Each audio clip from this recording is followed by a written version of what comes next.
Okay, as you can see here guys, I'm gonna teach you on how to work as a team using Canva. Diba dati, ang alam lang natin is kapag may groupings, tatanungin agad, oh, sino yung may may laptop, tapos kung sino yung may laptop, siya na yung gumawa ng PowerPoint presentation.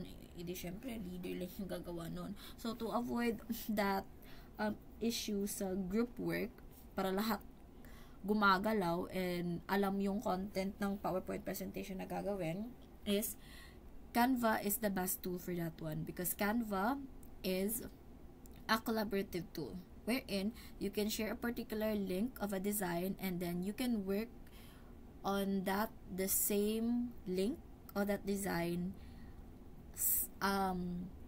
instantly, like live talaga, simultaneously. Okay? Let's say for example, ako yung leader, naka-pick na ako ng design na gusto ko. Yan, 'di ba? Dito tayo bumipili ng design or layout ng PowerPoint presentation. Tapos let's say nakapili na ako, eto. Tapos yung topic is grade 5 mathematics ratio. Tapos gusto kong magpatulong kay Felix kasi yan nga groupmate ko siya. So, etong si Felix, dapat meron talaga siyang sarili niyang account sa Canva. Dapat may sarili siyang account sa Canva. So, kapag isi-share ko tong link na to, can edit link ko yan. Tapos, isi-send ko sa kanya. Yan, isi-send ko sa kanya lang, ha? Sa kanya lang talaga. Is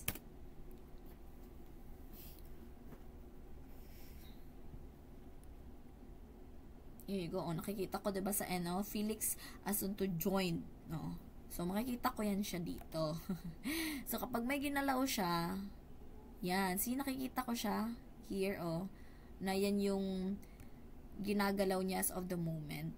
So let's say sinabihan ko siya na Felix, i-edit mo nga to. So let's say i-edit niya yan. So pag nag-edit siya, say ever, or let's say fraction, may edit din yung sa akin. Kasi same nga lang kami ng link na ginagalawan. Ganon. So, while let's say, gumagalaw ako dito, fraction, tapos siya nagde-design naman siya dito, minumove niya yan. O, nakikita ko yan. Na, okay, gumagalaw talaga siya. Ganon. Here you go. Let's say, yan. Tapos, dito, is mag-i-edit din siya. Let's say, routine, activities, tapos let's say prayer. Yan, 'di ba? Makikita mo live talaga na nag-i-edit din siya while ikaw nag-i-edit ka sa ibang pages. Pero kapag ako naman lumilipat ako sa ibang pages, dito, let's say dito classroom. Yan. Okay. Let's say classroom yan. Classroom.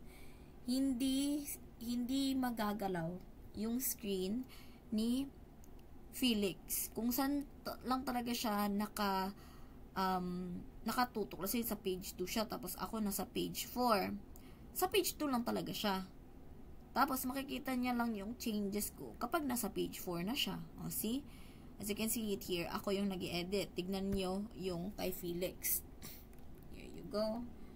Let's say, Valentine. See? Nai-edit din yung kay Felix. Ganon siya.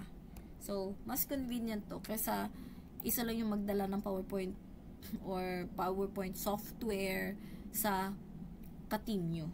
Kasi dito lahat makakagalaw. Yung leader makakapagsabi, okay, ikaw, slide 1, 2, 3, eto, ikaw gumawa ng introduction.